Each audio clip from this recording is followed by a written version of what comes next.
Welcome to Disco Elysium. This is a game that's been on my personal radar for quite some time, and I finally got a physical copy for my PlayStation 5. I also have a new headset that I'm going to try out and test the sound quality with. I like the results so far, but I want to actually upload an official video while using it. It's a rig setup, so to speak, the brand rig.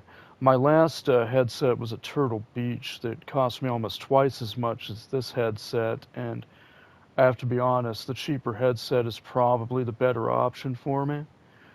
There's also something else. I had to mute all of the musical tracks in this game because when I tried to upload the first video for it, YouTube didn't like it very much and instantly hit me with a copyright notice of some kind. I don't really have any means to fight that right now, but at the same time, I can at least try to make a second video because more often than not, it's musical tracks that set that sort of thing off. But at any rate, I'm not going in blind with this game like I want to anymore, but it's still a fairly new experience for me, so let's get to it. Now, archetypes are basically a preset class system for the character. The game itself is a sort of detective noir story. It appears to be set in an alternate future. My guess is the year is supposed to be 2051 in this particular alternate setting. And we have three different archetypes to choose from, not including the custom-made archetype that you can create. Initially, what I did was this. A jack of all trades, so to speak. Average statistics in every aspect, but at the same time, while I appreciated the versatility of the character I was playing during my first attempted playthrough, I noticed that there were also some weaknesses based upon that approach that I didn't like very much. So what I'm going to do, I'm going to take a close look at the preset archetypes and determine what sort of custom archetype I want to make based upon one of these presets. Because I don't necessarily like all of the innate abilities for these presets. For example, Encyclopedia for the Thinker archetype, that allows you to have a vast knowledge of scientific facts and various forms of trivia. The Inland Empire, well, I'll explain once I start building my own archetype. I'm leaning towards a sensitive archetype. What I want to do,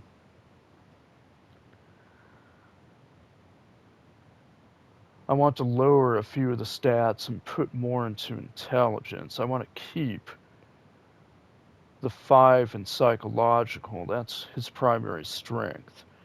But I also don't want to pick Inland Empire. I'll show you why soon enough.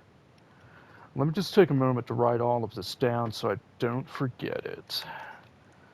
What is that? 1 intelligence, 5 psychological, 4 physical. I don't know why it's abbreviated FYS instead of PYS, but I'll go with it. And 2 in motor skills. There we are. Alright, now let's go to the create my own archetype and build my own modification on the sensitive class set, so to speak. Now, the default class set is described as follows. Very psychological, a magnetic personality, but unstable. Might begin to lose its mind. But I'll explain exactly why that is in a moment. Alright, so let's take a look here. I'm going to lower the motor skills to 2. I don't like doing that, but... And I'll also lower the physique. Your musculature, how strong you are. Now, you'll understand that for role-playing purposes, why I'm lowering this to 2. after you take a good look at the character. It seems to make sense, let's put it that way. Put 5 points into Psyche. Ah, here we go.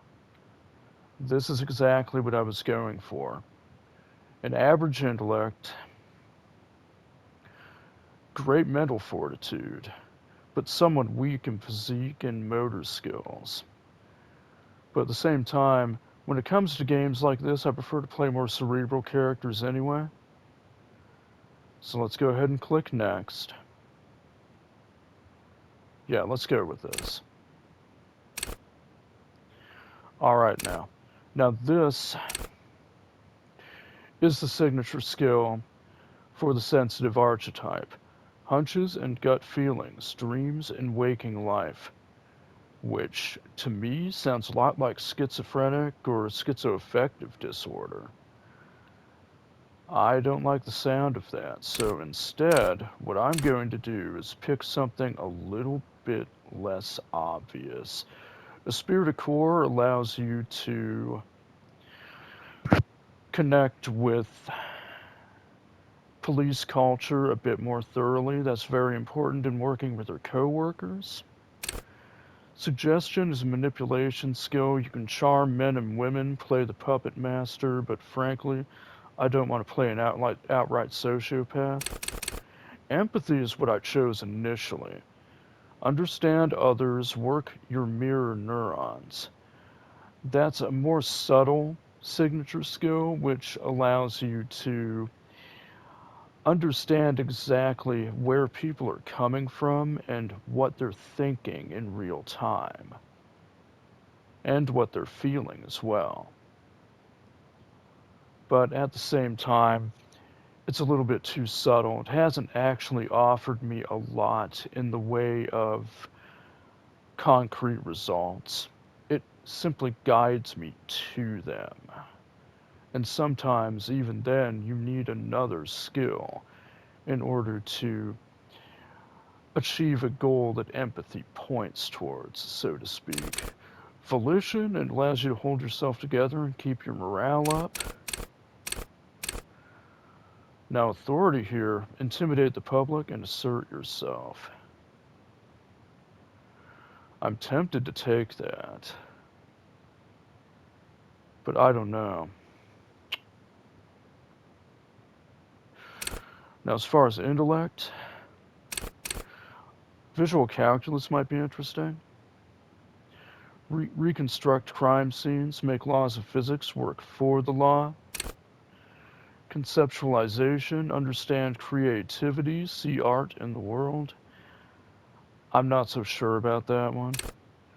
Drama is similar to suggestion. Play the actor, lie and detect lies. Rhetoric allows you to debate, basically. Encyclopedia, self-explanatory, and logic, raw intellectual power, deduce the world. Now, because these two statistics are so weak, I'm not going to take a signature skill from either one. Interesting, though. Go to Party Planet. Loved and beloved by drugs. I hate drugs. So let's see here. What am I leaning towards? I'm leaning towards authority or esprit de corps.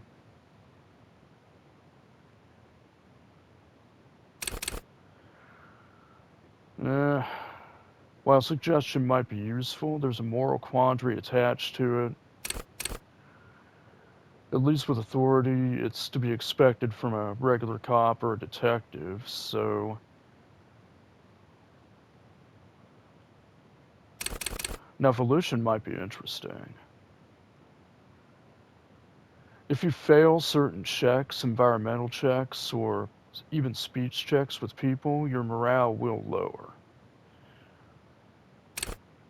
But I'm not sure if that will happen often enough in the early game for volition to be justified. So with that in mind, let's go for authority.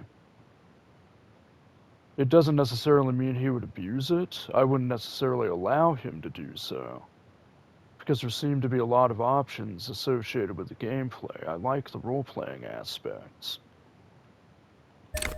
So let's pick authority.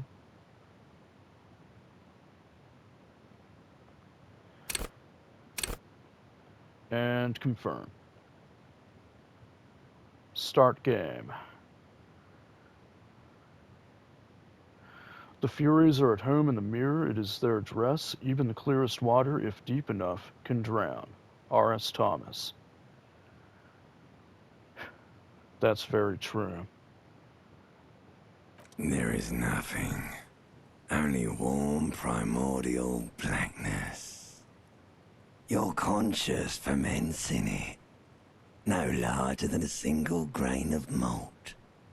You don't have to do anything anymore.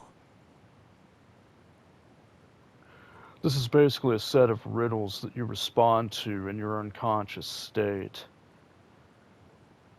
I discovered that during my first attempted playthrough. It's very metaphorical, very artistic. I don't necessarily like the approach, but at the very least it is interesting and engaging. I'll say that. Ever. Uh-huh. Never, ever. The voice acting is on point in this game. You'll see exactly what I mean the longer I play. Never, ever, ever? Huh? What are you talking about, reptilian brain? Never, ever, ever, baby. Yeah, I'm gonna keep on non-existing here. An inordinate amount of time passes. It is utterly void of struggle. No ex-wives are contained within it. Why not find more? You got it, sweet brother. Nothing upon nothing upon nothing.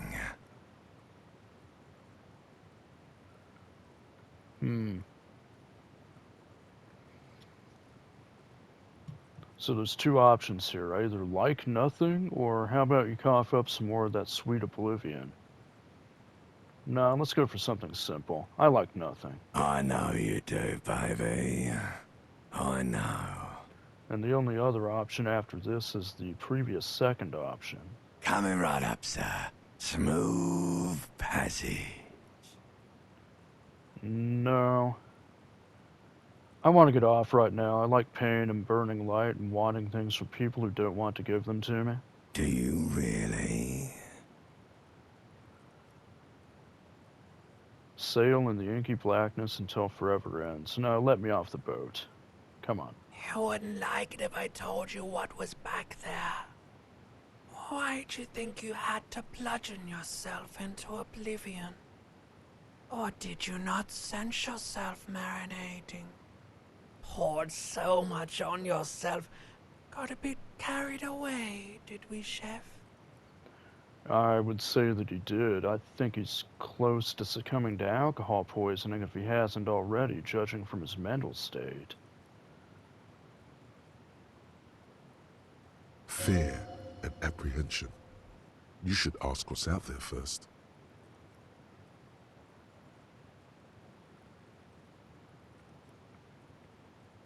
Well, he's not the smartest person out there, but he's not an idiot either.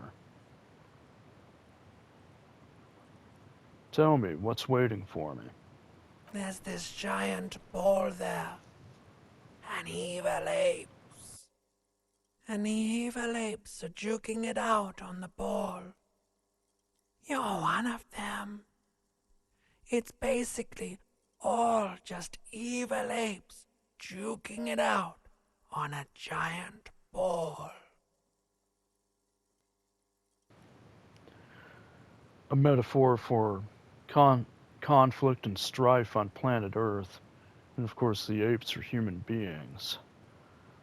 How big is the ball? I'm curious. I mean, is it really big? Is it just like a beach ball? What are we talking about here? You can't even make out it's a ball when you're joking it out. It's that large. What about the apes? Infinitesimally small. Compared to the ball, anyway. Uh-huh. And this duking it out I keep hearing about, isn't that... Oh, come on, you know what that is. Vying for resources. It's just a stupid expression you picked up somewhere. The part of the presentation you want to take home with you is this. You have to beat the other evil apes in the face, or you lose. The character I've built, he's not built for beating people in the face. He's built for avoiding that if he can. That doesn't sound like something he would like to do, so let's just say that's sad. Yes, it is. And you drowned in that sadness a long time ago. Oh, he drowned all right. You lost. Yep, here we go.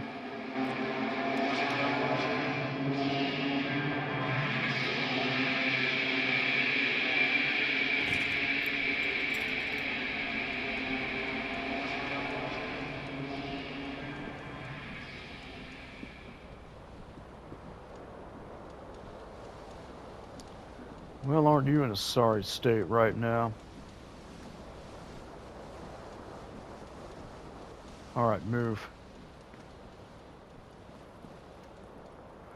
So what happened to the tape deck here? Someone tore out the tape while the song was playing. This reel-to-reel tape player is still on, rolling empty. Wonderful. This magnum-sized bottle of Commodore Red is empty. And it's worth noting that drinking all of that on its own is enough to black him out as badly as it had. This fan has two chain pull switches. One ends in a tiny fan, the other in a light bulb. A truly horrific necktie has somehow attached itself to one of the blades. Interesting. So I'll bet that's his necktie. Let's try to retrieve that. Or has it been consigned there as punishment? You feel as though this creature is your friend and wants to reattach itself to your neck so that you may continue your adventures together in this strange world. Okay, so what it's using is a simulated dice system like a tabletop RPG. Snake Eyes always loses, Double Six always wins, and I appear to have a roughly even chance. I can't quite pronounce that. Savoir-faire? It's French. I don't speak or read French very well. Let's go ahead and try this. I want to retrieve the tie. You swoop up and catch the tie. Snap. It's released from the blade. Warning, warning, the necktie is no longer contained. What you have in your hand is a fantastically colorful tie with 4 or 5 different patterns. The knot reminds you of a noose.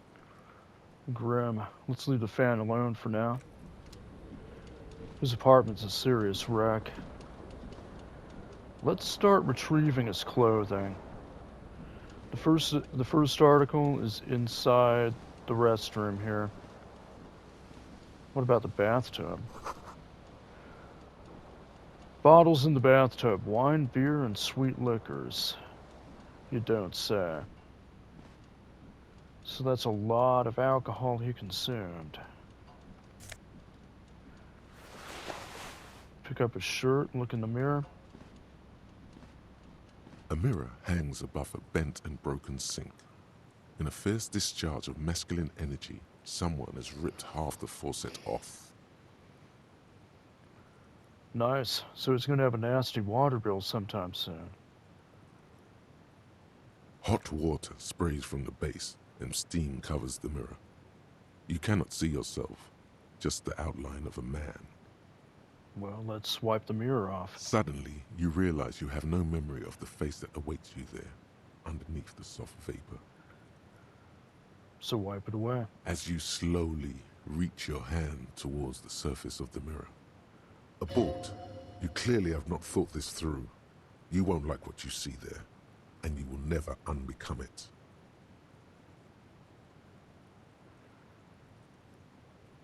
No, just do it. I don't care. Behold.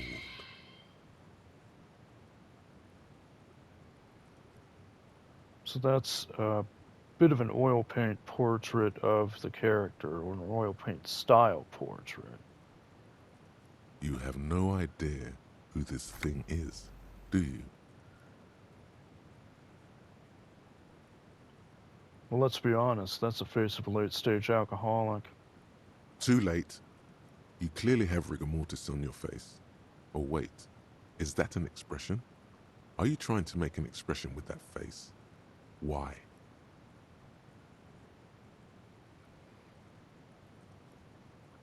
I have no idea why it's there, it just is. Please stop. It's horrible. You're scaring yourself. Yeah, try to stop. Oh my God. You can't stop. It's like it's not even voluntary anymore. You have worn that grin into your face and now it won't come off. What does it even mean? What is the emotion you're trying to convey? Well, the first option isn't even a real word. Second option, well, he would be sufficiently bewildered, wouldn't he? I think it's supposed to look suggestive. I'm afraid it's meant for the ladies. I'm insinuating that I'm vaguely sympathetic. I think I'm sort of pulling it off, too. In a sad has-been kind of way. There's some charm to it. Or it's an expression of pain. I would say that answer conveys all of the above, doesn't it? You are correct. And I have almost no chance to pass the speech checks here. Locate the source of the expression or attempt to stop the expression from happening. Let's go ahead and let the mirror be. I think I'm done with the restroom besides this door here. Can't access that door. He ripped the door to the bathroom right off the hinges here. Let's go ahead and keep gathering his clothing.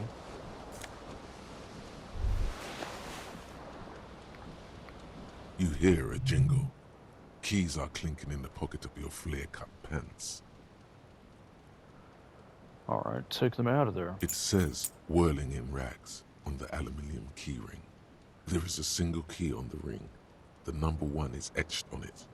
It should open the door. Yeah. Okay, the key to his room. Even though his room is completely wrecked, I don't even see a bed in here. There's an elongated radiator next to a couch, maybe a sofa, an armchair, an end table. Let's go ahead and pick up his blazer. Pick that up. Come on, man, get yourself together. You're lucky to still be alive. One of his shoes is up here, I remember that. Take that.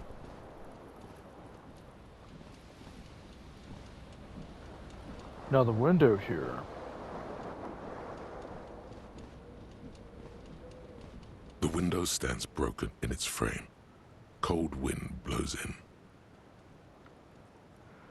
Okay, I do have a high chance of passing this speech check here. Visual calculus.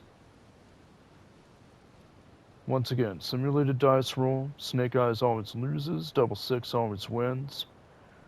Let's see what happens after I press it. The shards face outward. Whatever broke this window came from the inside. He didn't break it with his hands. That was a projectile. A fine web of scarring covers the back of your right hand, but none of it is recent. Look outside. More likely a projectile than a held object. There are no fragments on the floor from pulling a tool back in after impact.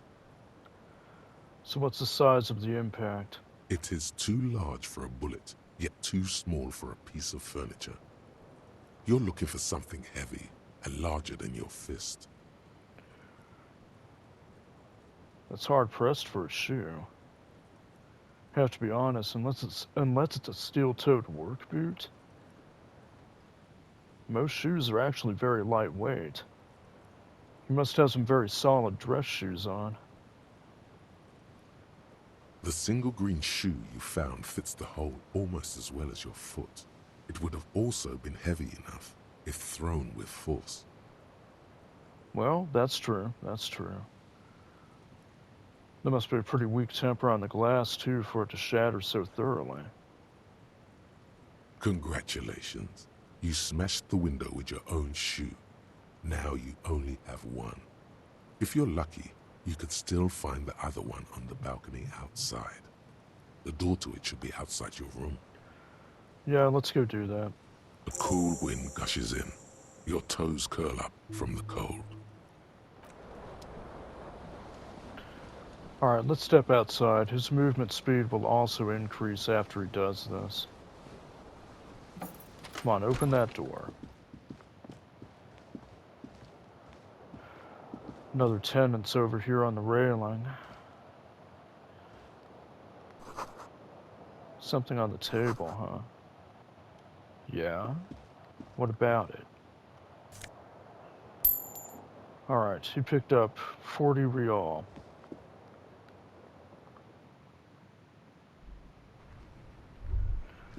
Let's go ahead and pick up that shoe. Gust of briny wind, he's by the coast.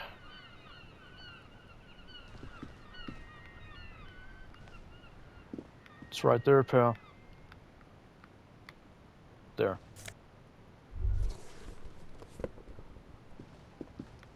There they both are. Two identical shoes. Both copiously green and indiscriminately snakeskin. Reunited on your feet. Like two baby crocodiles.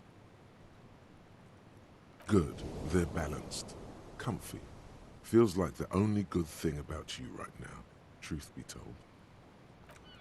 Okay then.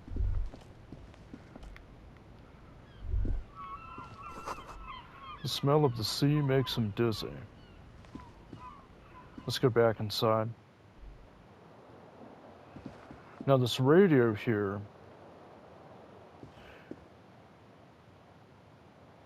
behind him, it's offering intermittent weather reports. Lose 11 centigrade rainfall. Let's go ahead and look Hello, around. officer. Good morning. The year is 51. Now, I'm only guessing 2051. It never explicitly states the exact year, at least not for how long I have played the game. But that's my guess. It's probably the year 2051 in an alternate setting. Although if this is an alternate future, technology has either regressed by a significant amount or it never actually advanced past a certain stage. What I do know about the setting is that it's war-torn as well. They've only just begun to rebuild from a prolonged conflict that was centered in this city, apparently. This is the weekend edition of the satirical newspaper Trump Le Monde. Again, I don't pronounce French very well. Let's go ahead and speak with this young woman. The young woman raises a cigarette to her lips. Her name is Klatsj. It appears her occupation is a Miss Orange disco dancer. You know, that could mean one of several things, although I understand the implications. Well, who can judge? Everybody needs to make money somehow. Let's go ahead and pursue this conversation. She actually has quite a bit of information on the immediate circumstances that he's facing. No? She seems perplexed. There's only one solution to this. You're a businessman. That's not true.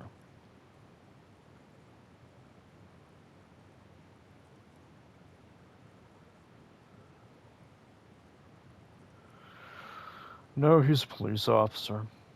Let's go ahead and ask her why she called him officer. Because where I was born, you don't normally address any military personnel as officer directly.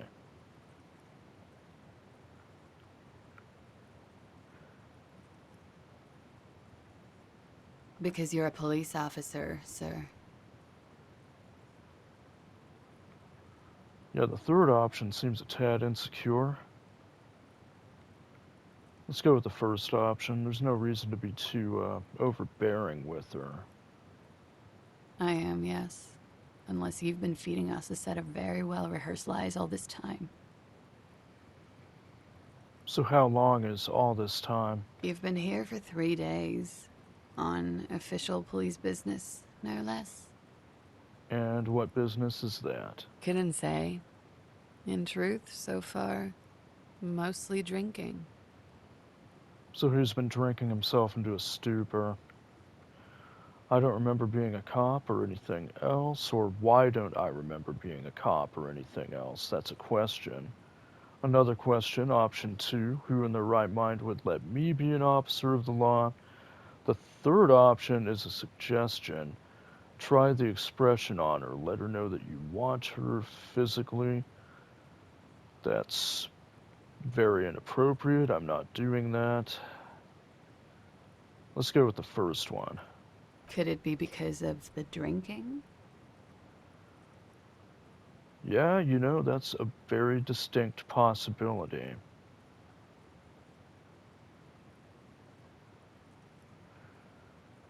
Under the circumstances, who in their right mind would let him be one? Don't be so harsh on yourself. They let almost anyone be a police officer. That's not really true in real life, but who can say in this setting they might need bodies in uniforms, so to speak. A glib remark. Don't let it stand. Assert yourself. Yeah, let's do that. There's nothing wrong with that. Actually, I can see why they wouldn't trust me with the law. I have the right character. I wonder how she's going to reply to that. Let's find out. A fondness for contradictory statements. Yeah, she's got him there.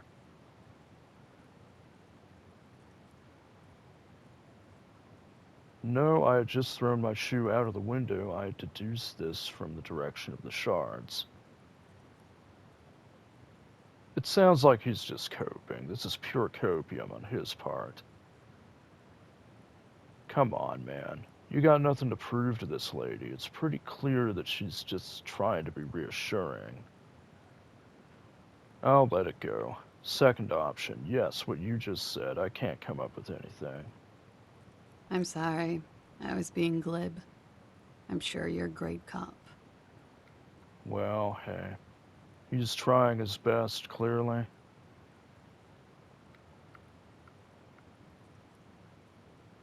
Alright. I should get going now. Of course. Be careful, officer. They don't like the police around here. Alright, let's go ahead and press continue. Now, during the first playthrough, there was another speech check that came up when I pressed continue. Let's see if it does the same thing now, because this is a slightly different character build. She looks back at you, a light glinting off her eyes. Snazzy haircut, I'll say that about her. Goodbye. It doesn't happen this time.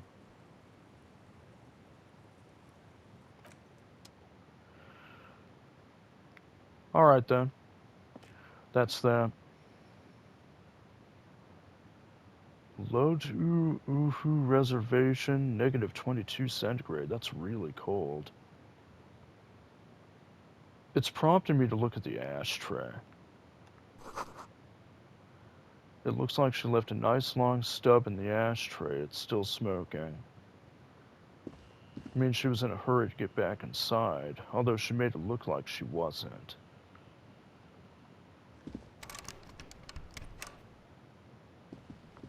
No reason to... Well, there may be a reason to get into that room. There's nothing else to do up here. Let's go down the stairs.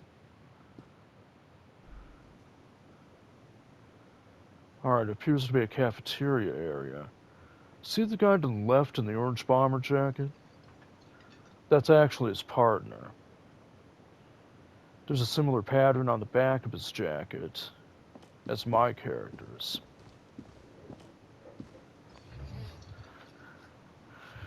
Okay then. Karaoke equipment. Don't want to talk to this guy behind the counter. Not yet, anyway.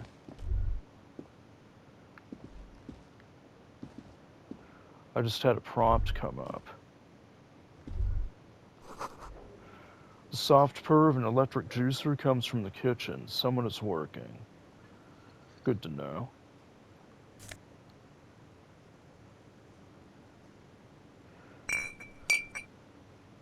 I have no idea what he just picked up, but...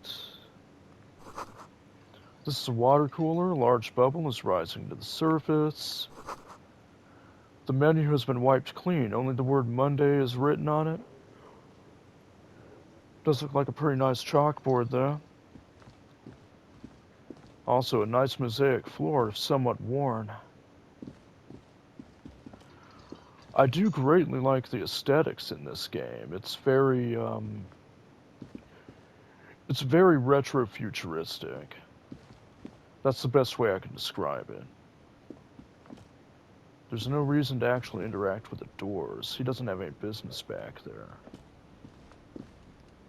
What about this here? This royal pinball machine is unplugged. And this guy. A bespectacled man in an orange bomber jacket is tapping his foot on the floor. Looks like he's waiting for someone. You. Kim Kitsuragi. As you approach, he narrows his eyes and extends his hand in greeting. Glad to hear it. If an assault were launched on this building right now, if the windows came crashing down and the whole world descended upon you, this man would hurl himself in death's way to save you. You are sure of this, but why? Because he's a fellow detective who has been assigned to assist you, that's why. Go ahead and shake his hand. Hello. I'm Kim Kitsuragi, Lieutenant, Precinct 57. You must be from the 41st. It's a very big city, with that many precincts. You realize he's waiting for your name. That's a good question. He seems to have a minor case of amnesia right now. Can't imagine the drinking helped, especially in that excess. This is your chance to come up with a really good name for yourself. Get creative. Conceptualize. Are you sure about that? Well, okay, there's a pretty good chance it will be successful. Once again, simulated dice roll, let's go.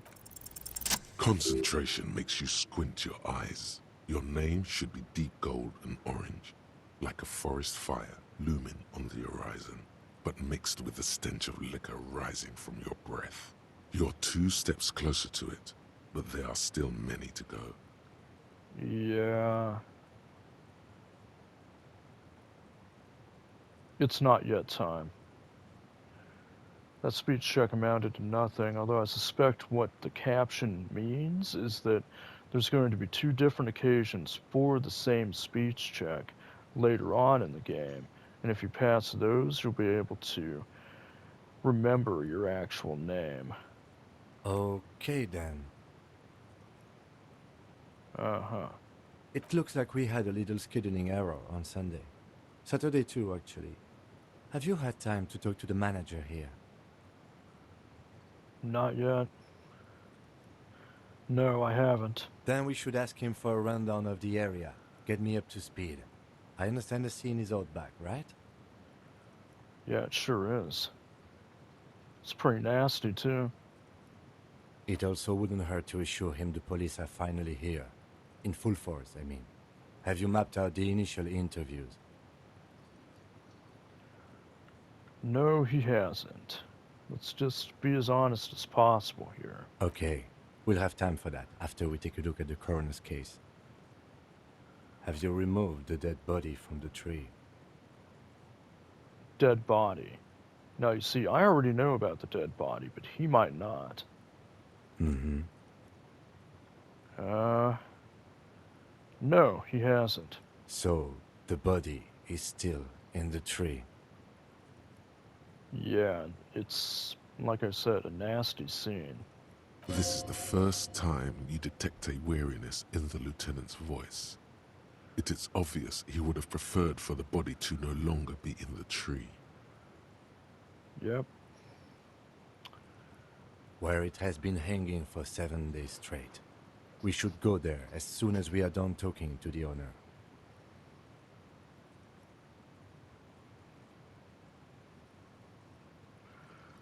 So I have to ask, considering they doesn't actually have any identification or something they showed to Kim directly, how can he be so sure that he is a police officer or even a detective? Could it be the type of clothing he's wearing? They almost match. I was sent here to meet a detective from Precinct 41. You have the insignia of the Citizens Militia on your sleeve and on your back. Yeah, just as I thought. Okay, easy enough. I suppose you could be impersonating him. You could have gotten the insignia from the black market or forged it. But for now, I'm going to set those possibilities aside. I'm not from the Inspectorate General.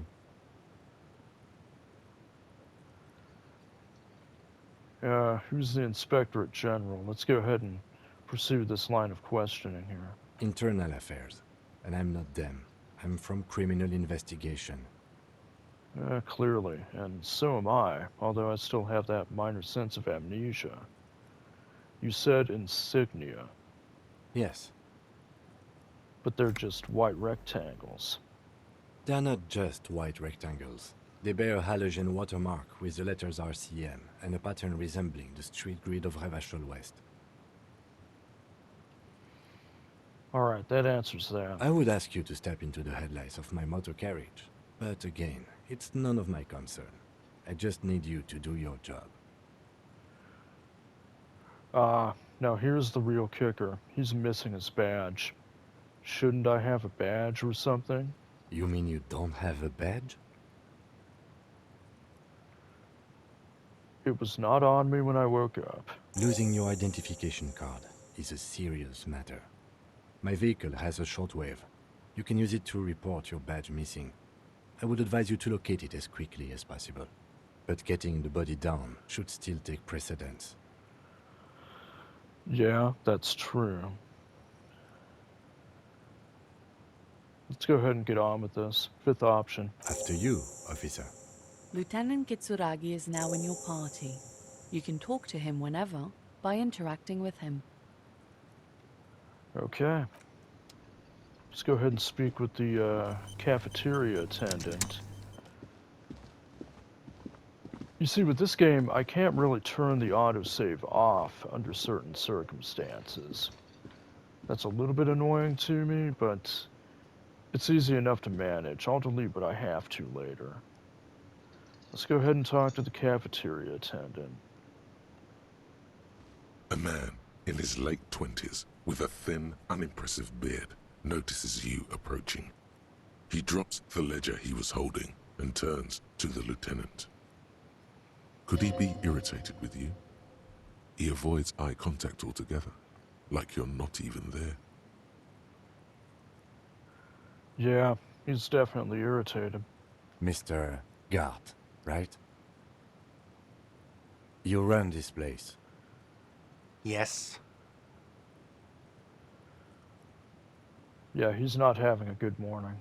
I am Kim Kitsuragi from Precinct 57. This is an inter-district investigation, so joining me from Precinct 41...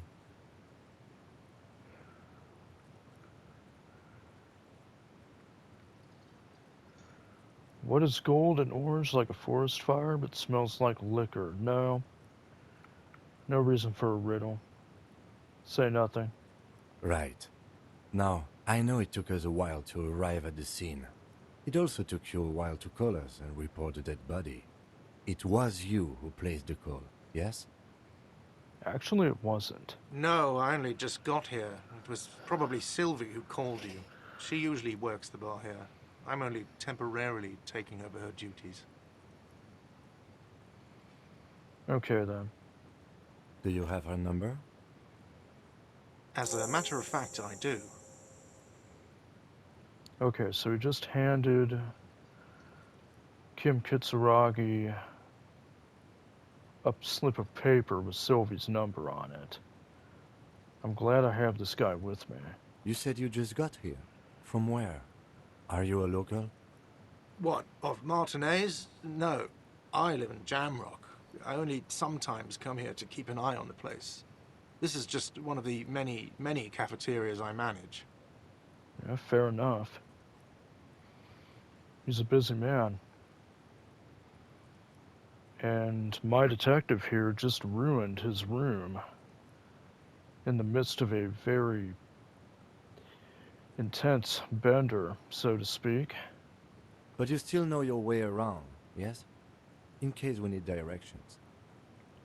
Yes, I know where some things are, but as I said, I don't live here. I just used to work here. And I'm not going to start working here again, if that's what you think. Okay, then. So, what else? What else can you tell us? I don't like where this is going, especially if there's a body out back that we're going to come across. But then again, I already have some idea of where this is going. I didn't imply that.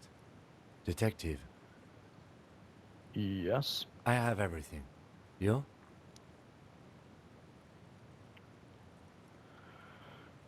Okay, let's go ahead and try to ask a few questions of my own. Yes, yes. He means, do you have questions for me, like a police officer would? Where exactly is the body? Behind this building, there's a courtyard. They hoisted him up on a tree there. And how do we get to the courtyard? Is there a way through the building? That's easy. See that door there? First you exit through that. Then, to your right, you should see a big hole in the fence. A really big one. You can get to the courtyard through there. No need for the keys. The hole is big enough for the Franco-Nigerian cavalry to fit through. Yeah, I get the impression that my guy probably made that hole in the fence. Does he want you to feel guilty of making that hole? It's implied in his voice.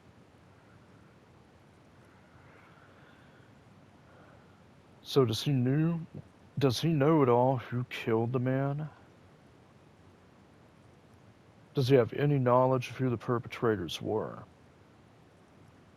It's worth a shot. Let's go ahead and ask him. I don't know who killed him. I'm not the police. That's your job.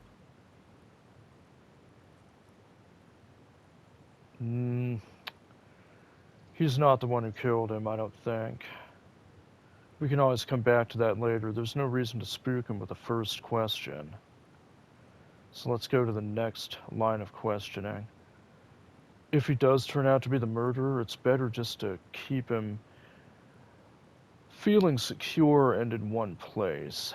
The lieutenant turns the page in the little notebook he's been scribbling in. So where's Sylvie? She went away because none of your business. Okay, then. Extra fine.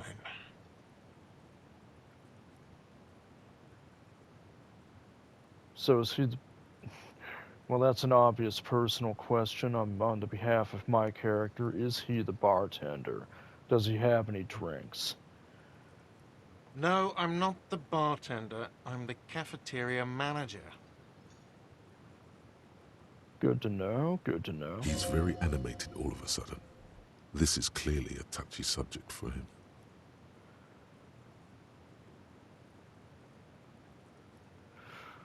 Oh, understood. I hope it is. So what exactly is his problem with the character here? Why would I have a problem with you? You're a hero cop. Obvious sarcasm. Am I? Or did you ride in, take the body down, solve the murder, and not trash my hostel room?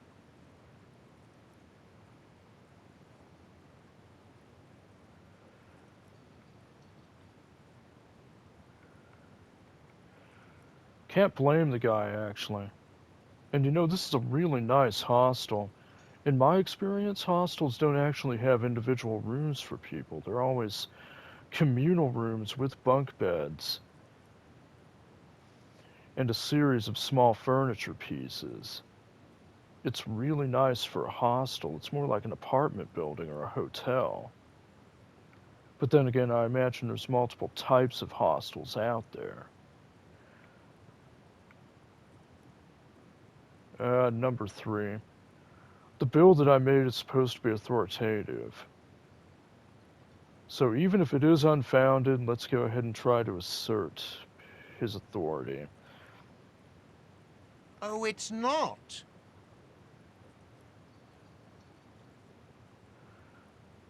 Well, it worked. You're right, it's not. He has no respect for you personally, but this man sees himself as a law-abiding citizen, and you a representative of that law. Well, be that as it may, it's fairly clear that my character has not conducted himself in any way that's appropriate for a detective, or any officer of the law for that matter. That's all. Let's go. Alright, I gained 30 experience from that line of questioning. Not so fast. You owe me 130 real. Huh. No one is saying the multi-pattern necktie you found tied to the ceiling fan can talk. No one. It must be merely imagination. But Yeah, this is bad. This character is actually slowly going out of his mind. Let's bail! Time to push the eject button! Sounds like a responsibility! You don't like those! Good lord, his necktie is talking to him. He really has lost his mind. That's a first. That didn't happen during the first playthrough, did it? Well, not that the audience would know here. Oh, wow. no, don't listen to him. It's madness. Just talk. God.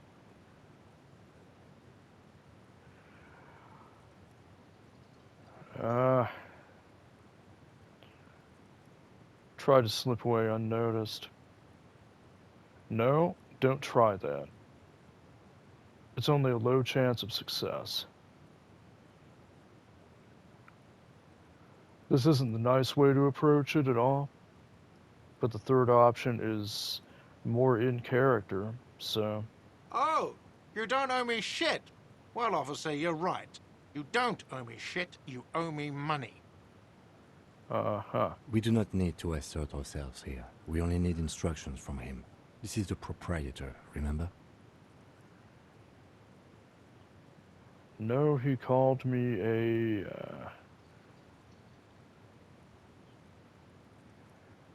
Sounded like extortion to me. That's not true. He's only asking you to pay for damages, and under the circumstances, that's actually a very reasonable amount. But I've already taken... Yeah, I've already taken the asshole route with this character. The only thing he hasn't tried to do was go into that one lady's room with her. You know, I get this all the time. Some hobo comes in here or some backpacking arsehole off the boat. The next day, when they can't make their fees, they get aggressive. I just never thought I'd be in this shit with a cop. Please, just give me the money. Who does that clown think he is? Arrest him! Wow, this is getting bad. He's taking instructions from his own necktie.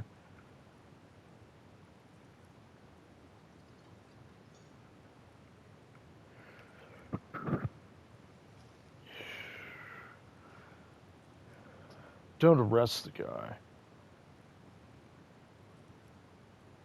Second question, what do I owe this place for? Now, I'm almost out of time for this video. Let's see. 3 nights at a tariff of 20 real comes to 60 real. Then there's the window you annihilated. The hole in the window was the first thing I saw when I came to work. So don't try to tell me you didn't. That will be 40 real in damages. Another thing you've annihilated is half the bar. You've run a tab of 30 real. Actually more, but we'll round it down to 30 for your hard work maintaining the stability and order of Revachol. That's 60 plus 40 plus 30 equals 130 real. And yes, real is still money. Good to know. You know, I hate to do this. This is certainly not what I would do as a in person, but let's face it, my character is not the best guy. So, as the character would respond to this, you're under arrest. You can't arrest me. I haven't done anything.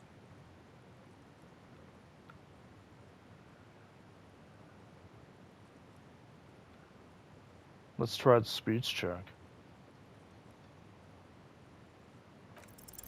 From the bottom of your blue soul, a term emerges. Refusal to aid an officer of the peace. You are impeding me from carrying out a murder investigation with your inane requests for money. Oh, good lord. Well, let's face it, it's the skill that I chose for my character, so let's roll with it. But it's not inane. You owe me money. It is cruel of you. A man has been killed. File a request for compensation with Station 41. We need to work now.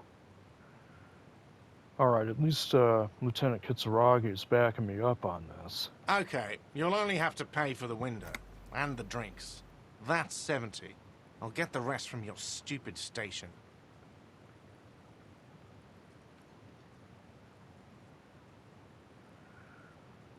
Let's keep this going. But how much money does he actually have? He appears to only have 40 real.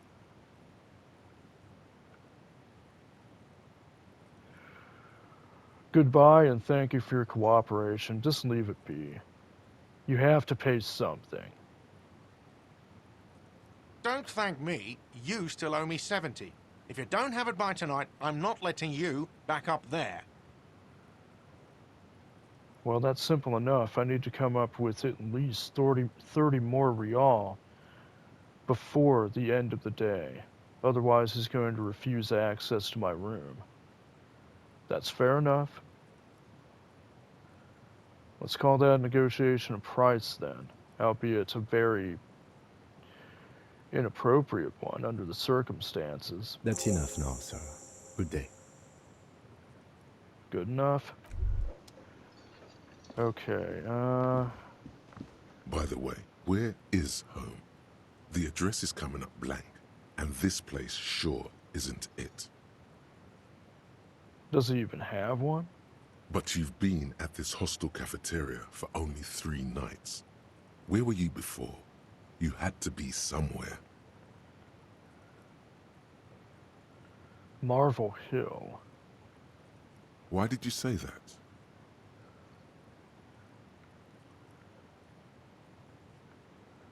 Lieutenant Kitsuragi, do you know a place called Marvel Hill? No. But isn't that an expression, not a place? An expression? A saying. Up on Marvel Hill, a great high place. One that is impossible to climb back to. That doesn't sound like somewhere you can stay if you run out of money.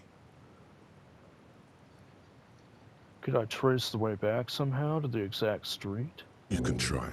Run some addresses in your head when you get the time. Maybe a street or an apartment will appear. Good enough. Alright, I think that's a wrap for now. As always, thank you very much for watching, and I hope that you enjoyed it.